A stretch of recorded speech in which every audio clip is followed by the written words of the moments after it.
but I'll try to concretize all those ideas and leave you with something that I think is very important. On my way here, I thought long and deep about what I wanted to share with you guys. And one of the main themes that came out was this idea of focusing on the nature of the pedagogy, to really talk about what happens with the teaching and learning that happens in these main schools that we are creating. And so I thought about what would I do and share about the teaching and learning process. And I finally got it down pat after working for about 24 hours on it. And I got on the plane and I tweaked those slides. And then I walked in here and I had a quick book signing. And a couple of folks came up and picked up the book. And then they were sharing their ideas and thoughts about the conference so far. And then there went all my slides. So here's the revamped version. With some pieces of what I want to do initially, but more of what I think is important and needed. I will never leave a space where I'm invited to speak, doing what I think is right to do, but rather with leaving all I have to give with the audience, so you guys have something to carry with you. So yesterday, I launched my book. I had an event at the Schomburg Library in Harlem. I was super excited about it. And the title of the book is For White Folks to Teach in the Hood, and the rest of y'all too. And I was going to take some ideas out of the book and have a discussion with you, and I realized I can't do that because there's something that's like burning at me about what I want to share with you today, which is that, when we're talking about green schools, and we're talking about the consortium of folks who are here together to have this conversation, y'all are the white folks who teach in the hood, right? And I want to extend this metaphor of what the hood is and extend this notion of what white folks is to get to a point of real authenticity with you that we don't have conversations about, and it's essentially this. And I heard the opening keynote talk about how we have to move forward in urban spaces and how we address those issues. But you also have to understand that part of the reason why we can't get to where we need to go in certain spaces is because of the general association of whiteness with greenness. Like this idea of those who go green and do that type of work, there's an image of what that looks like. You know what I mean? It's like, if you close your eyes and you ask somebody in those spaces, it's like somebody who's rocking a bunch of New Balance sneakers and hugs trees-ish, right? and there's a certain brand that's associated with that. And why that's interesting is because that notion and image of folks who are interested in creating green spaces or living more sustainably is in many ways a counter image to another established image of those who don't care at all about those type of issues. So there are these folks who are sort of monolithic blocks of disinterested populations who care nothing about green schools at all and are just interested in maintaining things as they are and continuing policy as they are. In response to that monolithic block, those of you who are in this building fight against that. And as you fight against that, you run towards another ideal. And as you run towards another ideal, you embrace and create another identity. But in the midst of that place that you ran from and where you end up, there's a gap in the middle that's lost. So when I talk about for white folks to teach in the hood, when I talk about folks who are interested in creating these amazing schools who have an idea of equity and justice at the core of what they do, we have to also realize that in our creation of our identity, we've left a lot of folks behind. So that when we're talking about social justice work, it's not to say you're not good folks. It's not to say that you're not creating great spaces for young people. It's not to say that what you're doing is not doing right for folks who need it. It's to say that in our distancing ourselves from an ideal and ideology that's not what we are in that process creating these gaps. And the gaps is the hood. And I want to extend the metaphor of the hood too to understand that. When I talk about the hood, I'm not only talking about like black and brown urban spaces that have been forgotten. I'm talking about any space with folks who are outside of that and that. Those who lay in the gap who need us the most. And when we talk about those who lay in the gap who need us the most, it's interesting and necessary for us to also have a conversation about the fact that we can create amazing spaces or places for these people, not places. But if we're creating places that are amazing, but the space feels odd, and the space feels different, and myself is not represented in the space, then there's a gap. And then we have to understand a very significant difference between place and space. A physical place may have characteristics that may invoke us getting to a space, but the space work is emotional. The space work is the distancing I feel, it's the alienation I may feel. And if we cannot create the space work, then it doesn't matter how amazing we create the place.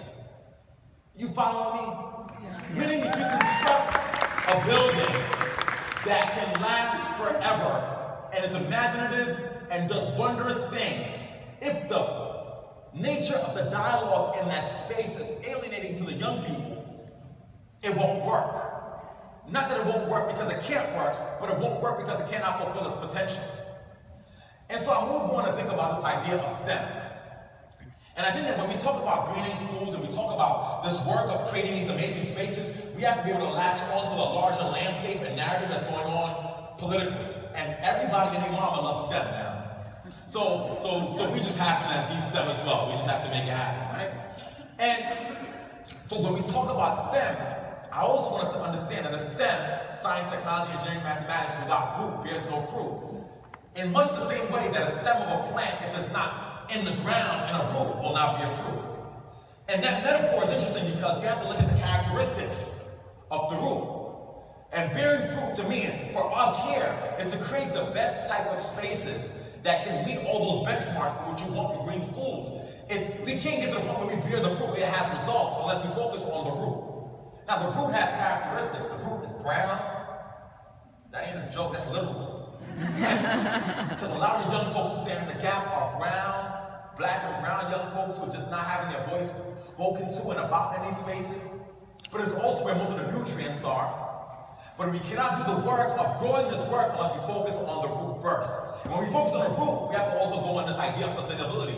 Sustainability in the creation of sustainable buildings, but extending that metaphor to include sustainability in the pedagogy. I hope y'all understand where I'm going here. I'm trying to mix some things in. I got a half hour, and y'all gotta get that work. This idea of understanding that if you understand this notion of sustainability in the context of the creating of the place, you have to use that same idea of how do you sustain the creation of the space. We can have a sustainable building without sustaining the emotions of the young people who are inside of that building. To create the sustainability and the livelihood of the young people inside that building, it requires using the metaphors that help us to be able to be emancipatory in the creation of this place to also bring that same analogy to the space. We have to use the language and the discourse that we've been able to utilize to be able to push against the norms that push us to this ideal. That same kind of mentality, that same kind of psychology, that same type of fervor, that same type of social justice initiatives has to be applied to the work with the young people in the schools as well.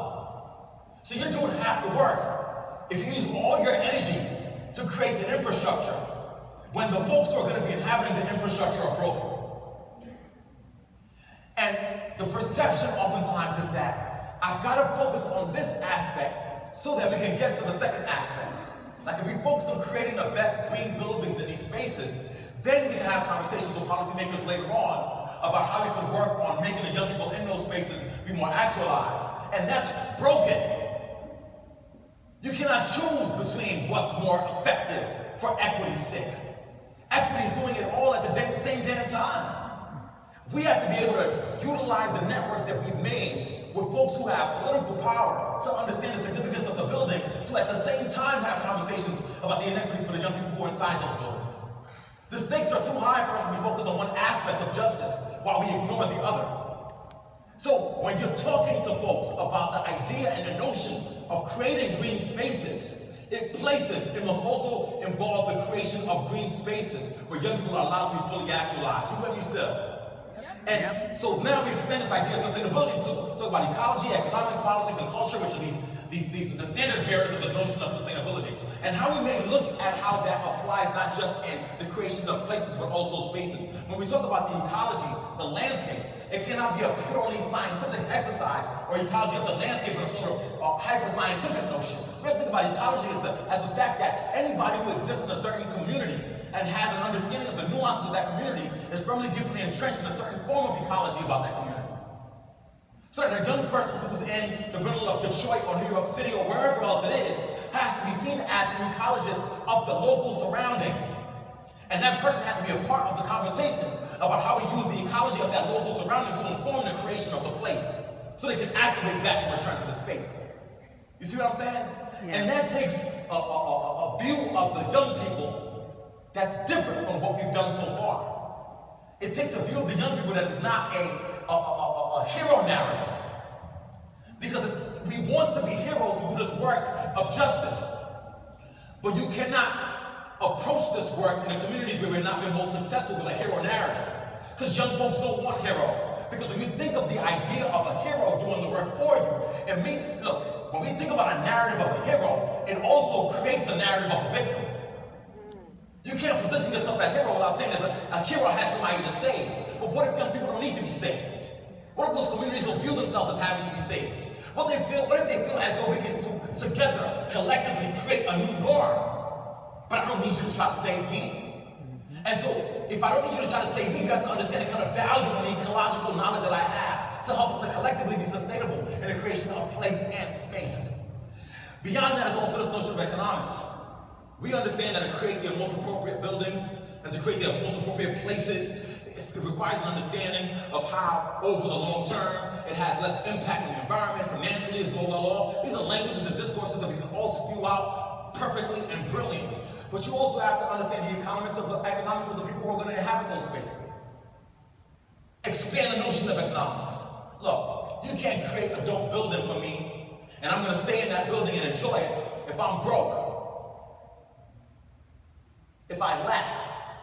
So part of what we want to do in this new phase, this move forward, is to not only involve these people in understanding the economics, but use the work of greening the schools as an avenue through which you create an economically viable way for the young people and their families. This involves business making. This involves hiring them as consultants, as paid consultants, if you truly value their knowledge. This requires, if you're going to create a green space, and you're going to be creating a farm or a garden at school, that should also involve a place where you create a market where young people can sell those goods to others in the communities and they can have that money to hold. This idea of economics, and I mean the economics for the sake of what the long-term implications or impact is on the creation of an amazing building for this community, has to be this idea of economics is how do we create the appropriate space for us to save money in the long term, but how do we create a mechanism through which those who are inside those spaces are economically viable by virtue of being in the space as well. The application of the knowledge that we know about the building to extend to how we deal with the people in it. Beyond that, also politics and culture. And so with politics and culture is to approach this work with also understanding of the realities of where we are today. The idea that minorities who are classified as any race other than white are going to be currently a third of the U.S. population by 2050. They're going to be the numerical majority, which is really ironic because the minorities are going to be the majority. This is a whole other talk, but the way in which linguistics reinforces biases. But we ain't gonna go there. And a number of degrees for folks who are in STEM. But when I want to talk about politics, I want to talk about this. When we talk about politics in the context of sustainability and the greening of spaces, we do so only having conversations about the politics as it relates to our direct work. So what kind of policies affect the work of us creating the place? But you cannot extract yourself out of the larger political landscape. And if you want to understand how your work is not having impact within certain communities or having taken root in certain communities, you have to understand this stuff. And listen, the young woman who came up and realized she's not trying to make a political statement. Well, I am not making a political statement either, but I'm making a political statement as well, right? And what I want to leave you with is this idea of understanding the need for us in this work to be more critical than anybody else, because we're doing the most significant work. But when Kendrick Lamar and Beyonce go on stage and in many ways are arguing for this notion of Black Lives Matter in a public sphere and are getting such backlash and pushback from other people, that is not just a happenstance pop person saying something. They are getting to that point because they're reflecting the realities of many people who are crying for an avenue for that kind of voice as well. If we're doing work to affect place and space, we cannot ignore those dynamics in the creation of the spaces that kids are going to teach and learn. You got to also understand how folks within these communities feel disposable. That the notion of the disposability of the Black body is imbued in the consciousness of people. And so when you go into a school, when I walk into a beautiful place, and I'm not welcome there fully because my space is not recognized, it impacts me. That folks we're seeing, Bernie Sanders had the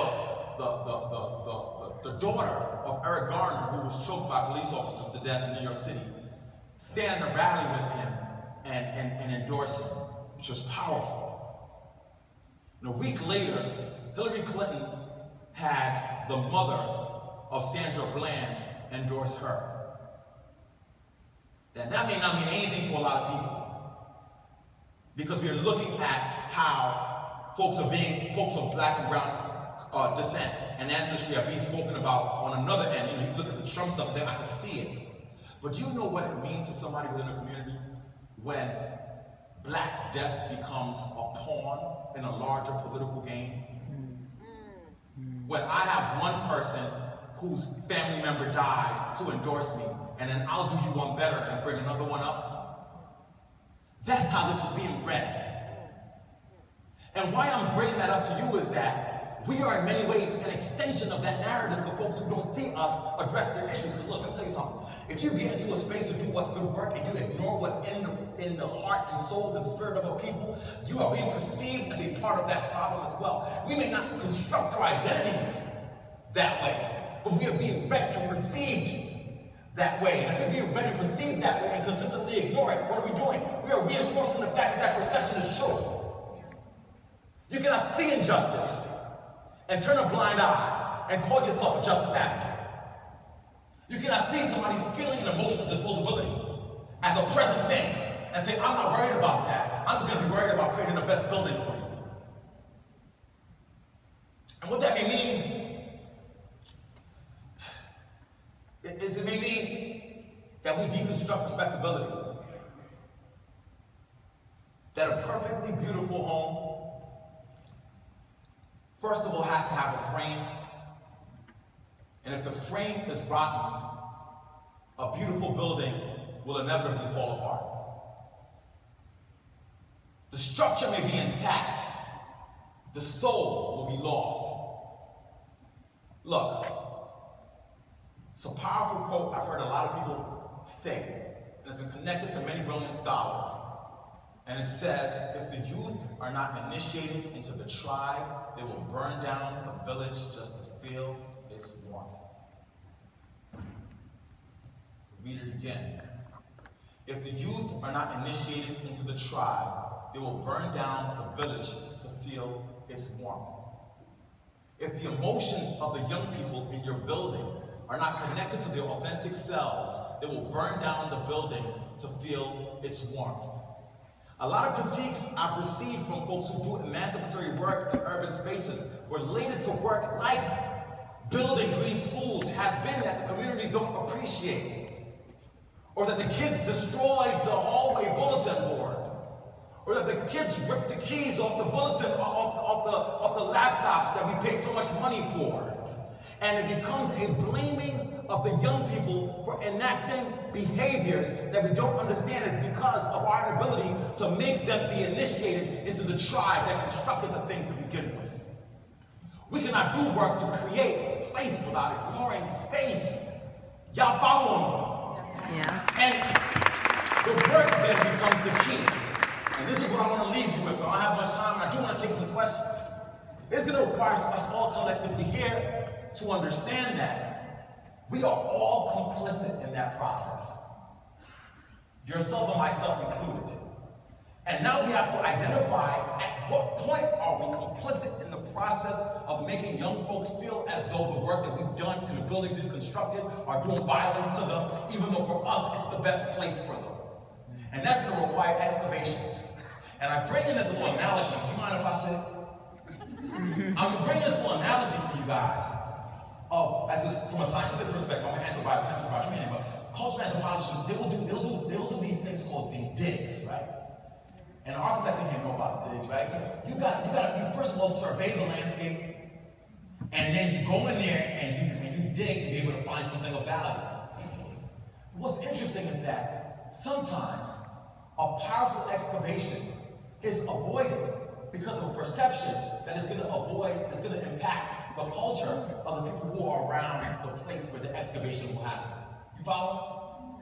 You can read the text, right? So excavation is a practice with specialized techniques, and people bring resources, but at the core of it, sometimes the archaeologists will refuse to do the excavation if it will impact the landscape of the place, because you don't want to make the people when you're digging feel uncomfortable. And what I'm saying to you right now is, I can't go back to New York without making you feel uncomfortable.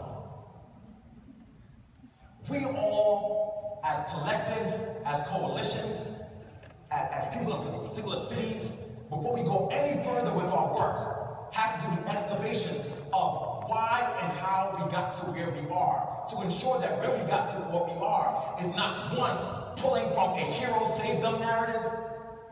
It's not pulling from a place where we oppress folks while giving them something good and then justify our goodness by their reactions to the fact that we ignored their space to begin with. Let me give you a quick story. I was asked about 3 years ago to travel to a school district in California that will remain nameless for now, unless you tweet me and I'll tell you about it later. And they got a huge grant, and the grant was supposed to imagine ways to be able to close gaps within this community of Black and brown folks. So they had me come in as a consultant, and I was like, I'll go, and we went, and we talked, and people had all these ideas, and they decided, you know what we're gonna do? The biggest issue right now is the technology divide. You guys have heard this one, right? You know, there's a bunch of divides, right? And it's the tech divide, and we think that that's what we should focus on first. And I said, well, you know, maybe you might want to think about more of creating the emotions in the classroom for the young people, some pedagogical work. And they denied that. You know why they denied that as a suggestion? Because it was hard to measure.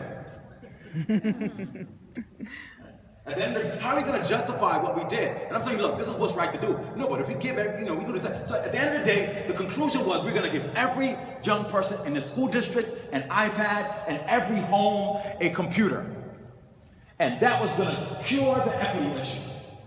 And I debated, and I got voted down, and they went forward. And as they went forward with the movement, I went back home to New York, and I was salty. You know, I was upset. I'm gonna have me come all the way to California now. Listen what I have to say, damn it. You know, so I'm like, I'm never coming back, right? So I went home, and it was all good. And then about a year and a half later, I got an email and said, Dr. Emdin, we've implemented this stuff in the process since you were part of the initial grant. We need you back so we can have something to send to our grantors. And I was like, see, now you need me. And I was like, you know what? I'm not going, right? Like, it was a whole... And then they were like, well, we have a small honorarium. I was like, well, maybe I'll think about it. Long story short, I ended up going back. And I went back, it's a huge meeting, and there was a final presentation about the outcomes of the research. And we all sat there at this table, and this guy got up, he had these amazing slides, and in the midst of the slides, he said something. He said, when we looked at the outcomes academically for the young people who were engaged in this project, there were no significant gains in their performance academically. And it's so frustrating that we would spend X million dollars invested in this community, and we still haven't had them close the gap. Do you know what that means? Do you know what that says? It says that a grant that was created in the interest of achieving equity. It means that a building that was created for the purpose of being an equitable social justice owning space. Extend the analogy. When you ignore the issues you're supposed to, and then you get the responses that's expected for anybody who knows the damn work knows you're not going to get the result. And then when you don't get the result you're supposed to get, rather than look back and say, what have we done wrong to ignore the issues? You will blame the young people who you ignored all along and use them as a justification for why you need more money, number one. And two, to create a perception that they are never having any value. Do you know that we do the same things here? And I don't want to make you upset, but I want you to understand that we cannot do this work and invest in these buildings and create these spaces, whether in the United States or overseas or wherever else it is, if it's like what we're going to do to make them better. No work gets done without coalition building with the people who are going to be impacted by the work. None of it. And so, for me to make a logo, who's most victimized, I say is the hip-hop generation. Wakari Kintawana describes as people born between 1960 and 1980 something. I fall within there. And why I want to identify the hip hop generation is because the young people in your schools or the schools you want to reach are the hip hop generation. Right? These are young people who have not had their voice heard. And in response to not being able to have their voice heard, created hip hop music. Simply as an avenue to have my voice heard. And sometimes it's awful, and sometimes it's violent, and oftentimes it's misogynistic. But if you peel beyond the layer of what is being said on the surface, what is being shared from the depths of their soul is honesty. And we can't ignore that. And the reason why we can't ignore that is that if we ignore the hip-hop generation, you create this process of hip-hopelessness. And these young people are so hopeless that they will do everything in their power to ensure that what we do will not succeed. Not because they don't love us or what we're trying to do, but simply because I am going to make it hard for you to do what we need to do. And they are now, not just in their schools, but they've entered into the political spectrum. Like, we ain't going nowhere. Like, I'm the hip-hop generation. Let's make it clear. I came up and grew up in it, from Brooklyn and the Bronx. And there are folks who are from the hip-hop generation who can articulate now the nature of the oppression that they've experienced over the course of their lives. I know those stories, I've said those stories, I've felt those stories. I've been told I was worthless in school without being told I was worthless in school. Biggie Smalls' first album, first dedication. He dedicated his album to all the teachers who told me he wouldn't amount to anything. That's the first thing he said when he had a platform to share his voice. Now, I make the argument that he probably didn't have a teacher that said, hey, Biggie, you're never going to be anything. I doubt that was the case. But you don't have to tell me that you think I'm worthless. You show me by not including me that I'm worthless. And I've gone through that. And they've been able to navigate through that, show some resilience. And so I'm here today to let you know this. There's the folks from the hip-hop generation who've infiltrated multiple spaces. There are principals in here right now. There are consultants in here right now in multiple spaces, hiding under the cover of a larger initiative that they're under. And they will undermine every process for growth that you think you're going to get done. I'll tell you right now, they will do everything in their power to ensure that it's not successful. You know why? Because they recognize the fact that it is only for you and not for them. That you want to pat yourself on the back for doing the work, but you don't care about the communities that you're doing the work in. You want to be known for the best design, but you don't care about who occupies that design. And as long as that's the mission that you guide your work under, and you exclude me from that conversation, I will ensure that that work is not successful.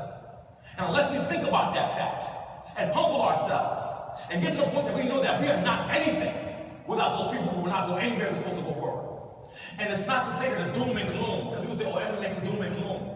And my talk today was not supposed to be about this. It was supposed to be about pedagogical strategies. It really was.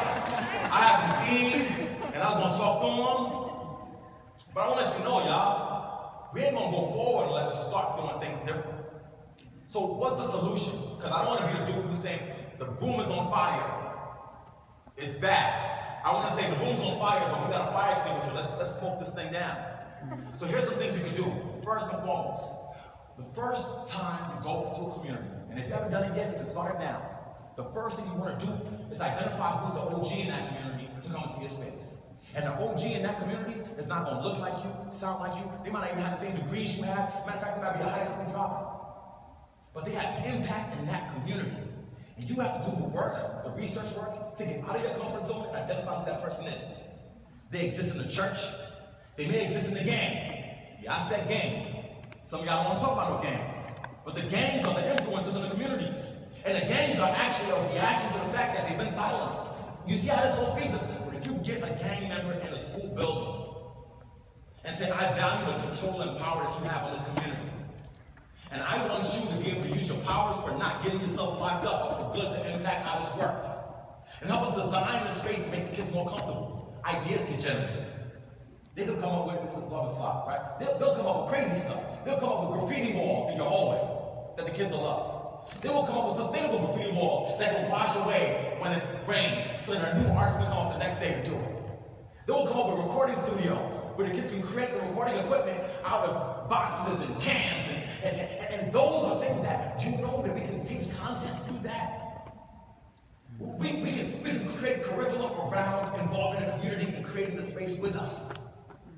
That's what happens. That's the first one. The second thing is this: you got to be up front and identify the fact that you want those folks to teach you. And sometimes you have to lead that with money. You know. Y'all following me now? Yeah. Look, I'm not just asking you to invite somebody in. I want you to say, you know what? We're going to have you on staff as our community liaison. To have consistent conversations with us about how we're moving forward. And when they say their opinions, it's not going to be flowery, and it's not going to be hyper-articulate. But it's going to be solid, it's going to be true. So, dialogue, teach, and compensate. 3, community. Man, I'm on time. I know my time is running. Am I okay? Please wrap up. And then, it's okay. I only had a half hour. It's all good. Look.